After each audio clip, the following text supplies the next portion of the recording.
हमारे प्रयागराज से शंकराचार्य जी स्वामी 1008 दिलीपानंद जी पधार रहे हैं। हमें आज जरूरत है संयुक्त परिवारों की। सभी से निवेदन है कि आप अधिक से अधिक संख्या में कथा का रसपान करने के लिए अपने सहपरिवार इष्ट मित्रों सहित यहाँ पधारें। तो परिवार में ऐसा हो गया है कि 4 व्यक्ति हैं तो चारों अपने अपने चारों कोनों में बैठे होते हैं, ना तो हम उन्हें अपने सनातन धर्म के बारे में कुछ बता पाते, क्योंकि बच्चों को जो है ना मोबाइल हम लोगों ने ही दिया है। और तो श्री कृष्ण ज्योति मानव कल्याण सेवा ट्रस्ट के द्वारा एक कथा का आयोजन हो रहा है। कथा के आयोजन में सुजीत सिंह जी उनसे पूरी जानकारी लेंगे, क्योंकि आपके लिए बहुत अच्छी बात है, आपके क्षेत्र में कथा है और कथावाचक भी आए हुए हैं और बहुत सुंदर कथा का पाठ चल रहा है, भागवत कथा का पाठ चल रहा है। आप भी देखने के लिए आ सकते हैं, लेकिन डॉक्टर साहब से क्या जो जानकारी लेंगे। डॉक्टर साहब बहुत बहुत स्वागत है आपका। जी धन्यवाद। सबसे पहले तो आप लोगों का, मैं सभी जन जन का सहयोग जो हमें मिल रहा है और आपके चैनल के माध्यम से सबका शुक्रिया अदा करना चाहूँगा। राही न्यूज़ चैनल हमारे साथ हर समय खड़ा रहता है और हम आपके आभारी हैं, कृपा पात्र हैं। अभी जो कथा का चल रहा है, कथा के लिए थोड़ा सा हमारे दर्शकों को भी एक संदेश आप दे सकते हैं कथा के। जी, यह कथा श्री कृष्ण ज्योति मानव कल्याण ट्रस्ट के माध्यम से सभी जन जन के लिए हो रही है। प्रत्येक वर्ष श्रीमद् भागवत कथा, श्री राम कथा का आयोजन हमारे ट्रस्ट के माध्यम से होता है। अन्य परिकल्प भी चलते हैं, जैसे कावड़ सेवा शिविर है, बालिकाओं के लिए शिक्षा का है, महिला पंचायती मंदिर से हमारे कार्यक्रम संचालित होते हैं। और इस कथा के माध्यम से हमारे साथ सभी नगरवासी जुड़े हुए हैं, जन जन इसमें अपना सहयोग कर रहे हैं। वृंदावन धाम से पूज्य दीदी अमृता प्रिया जी हमारे बीच पधारी हैं, सभी को कथा अमृत का रसपान करा रही हैं। साथ में उनके महाराज श्री भी आए हैं, मधुर प्रिया शरण जी महाराज, वो अपने भजनों की सेवा, सुंदर सुंदर भजन प्रभु के हमें दे रहे हैं। तो सभी से निवेदन है कि आप अधिक से अधिक संख्या में कथा का रसपान करने के लिए अपने सहपरिवार इष्ट मित्रों सहित यहाँ पधारें। बाबू जी से पूरी जानकारी लेंगे। बाबू जी, इस कथा का महत्व क्या रहेगा? पहले तो मैं आप लोगों का धन्यवाद अदा करता हूं, और साथ में ये जो मंदिर प्रांगण हमें यहाँ दिया गया है, इस पूरी सभा का, ट्रस्ट का हम तहे दिल से शुक्रिया अदा करते हैं कि उन्होंने ये हमें 24 तारीख से 30 तारीख तक के लिए उपलब्ध कराया है।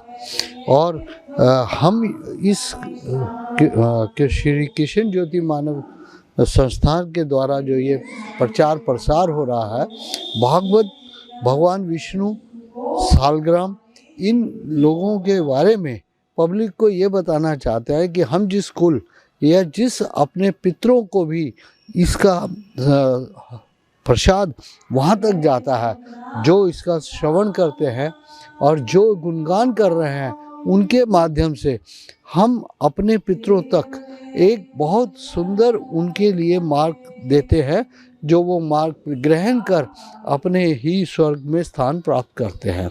अर्थात एक कुल का एक व्यक्ति ही अपने सारे कुल को तार सकता है, अगर वो कुल का वह व्यक्ति अपने पूर्वज और आने वाले अपने परिजनों को ये बता दे कि इसका महत्व क्या है। राम मंदिर बन रहा है, सबको मालूम है, रामलीला होती है, राम जन्मभूमि थी, वहाँ प्रांगण होगा। उस दिन भी हम जो है अपने श्री सनातन धर्म, जो आज तक इस दुनिया में सबसे पुराना, सबसे हर अर्थ में, विज्ञान में, वह मार्गदर्शन में, वह हमें पद्धति देता है, सेवा की भावना देता है और कर्तव्यता के बारे में भी बताता है। अर्थात निष्ठा, प्रेम भाव से अगर कोई भी काम हम अपने इष्ट देवता, अपने कुल के लिए करते हैं, उसका स्वादन आपको, आपके माध्यम से ये हम सबसे आग्रह करेंगे कि वो जीवन में, जैसे आज कहा गया है कि जीवन में एक बार सबको करना चाहिए, पर ये बहुत बड़ा इसमें खर्चा आता है। इसलिए अगर संयुक्त होकर भी हम करते हैं और जब भी इसका कहीं भोग मिलता है, प्रसाद मिलता है, ये सब तृप्त करने वाला होता है। बाकी तो मैं छोटा सा आदमी हूँ, ज़्यादा कुछ कह नहीं पाऊँगा, पर फिर भी आप समय समय पे धार्मिक आयोजन में ज़्यादा दिखाई देते हैं, तो धार्मिक आयोजन को ही क्यों बढ़ावा दिया जा रहा है?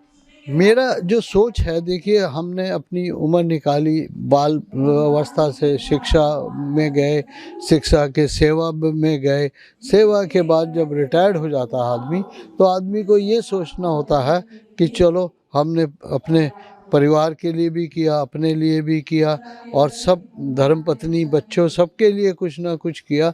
तो अब आखिरी वक्त अपना आता है जब अपने लिए कुछ किया जाता है। तो मेरा तो यही है कि अपने लिए ये वक्त सबको मिलना चाहिए और सब इस वक्त का सदुपयोग करें।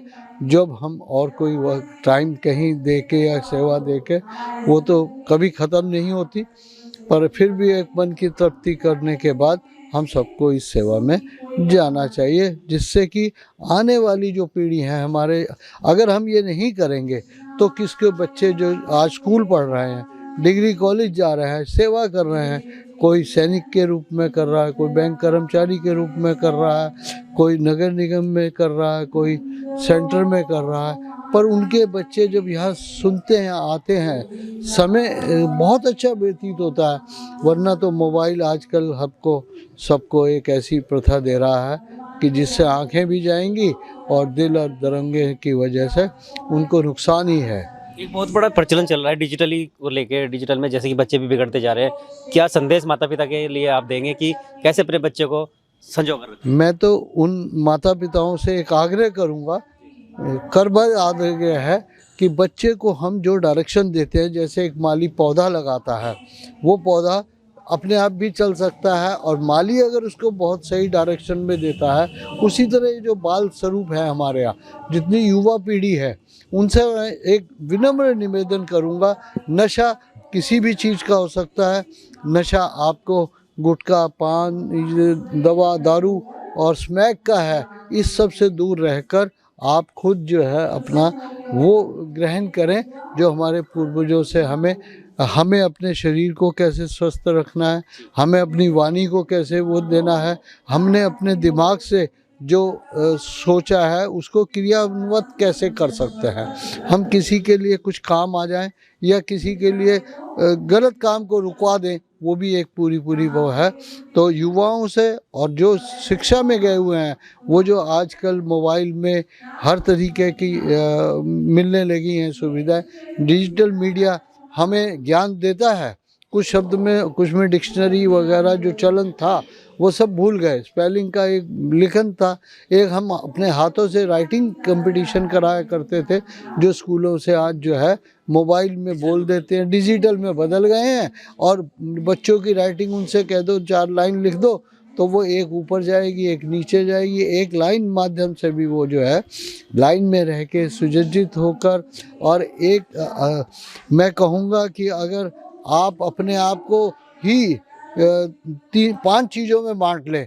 सबसे पहले आपका प्लान क्या है, दूसरा आपका मोटिव क्या है, तीसरा आप डेडिकेटेड हैं, चौथा अगर आप डिवोशन है, तो आपको सक्सेस किसी भी क्षेत्र में ऐसी नहीं है जहाँ नहीं मिल पाएगी। अंतिम आप कितनी भी पद पे चले जाओ, लास्ट में आके आपको जो है यही जो जीवन है जो मिला परमात्मा से, हमें नहीं पता ये मानव जीवन हमें किस हमारे कर्मों की वजह से मिला या अचानक दे दिया भगवान जी से कोई, पर इसको आगे के लिए शुद्धि करें और अपने जीवन, ये हमारे हाथ में कर्तव्य करना हमारा वो है, कर्तव्य करें और सच्चे मन से, सच्चे भाव से।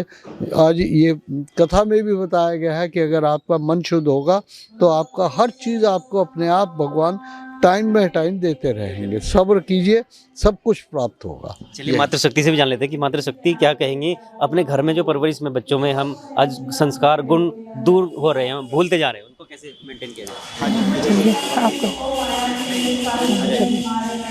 बहुत बहुत धन्यवाद आपका।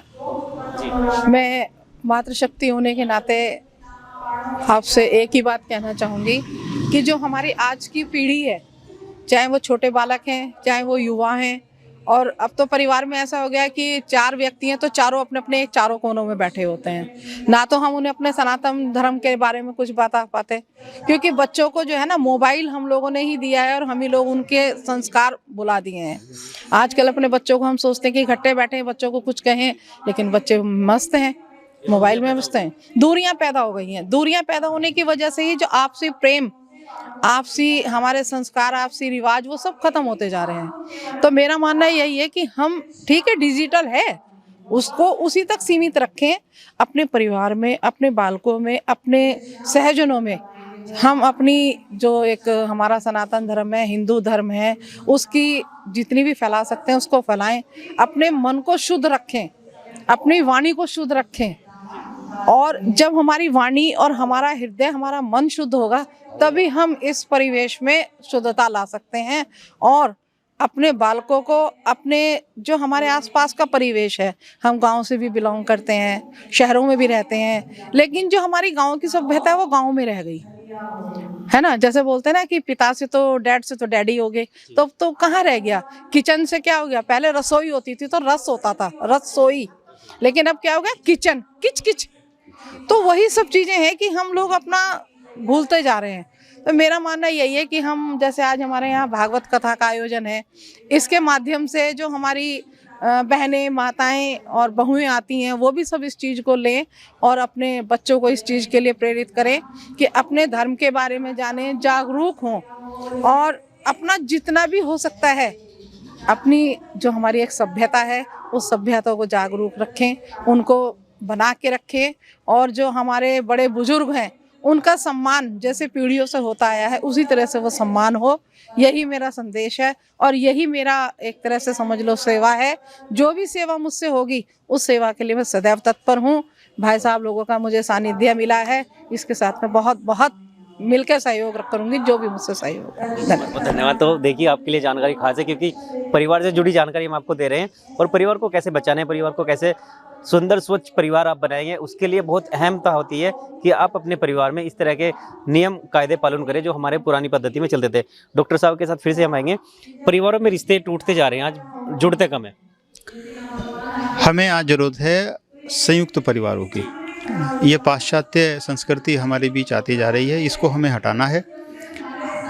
इसके लिए पाश्चात्य संस्कृति तो भारत संस्कृति को अपना रहे हैं क्योंकि वो ये देखते हैं कि संयुक्त परिवार में कितनी शक्ति है और हम उससे अलग होते जा रहे हैं। तो हमें अपने बच्चों को बचपन से ही ये संस्कार देने हैं कि हमें मिलजुल के रहना है, क्योंकि संगठित रहेंगे तो हम अच्छे से आगे बढ़ पाएंगे और संयुक्त रूप से चलेंगे तो हम किसी भी समस्या का समाधान बहुत आसानी से कर सकते हैं। बच्चों को संस्कार की पाठशाला हमारे ट्रस्ट के माध्यम से भी ऑनलाइन शुरू होने जा रही है, तो सभी उससे जुड़ सकते हैं, जो बिल्कुल निःशुल्क रहेगी। बच्चों में संस्कार हमारे बचपन से ही सीखें और अपनी सनातन संस्कृति के माध्यम से उसको सशक्त बनाएं और संयुक्त होकर आगे बढ़ें।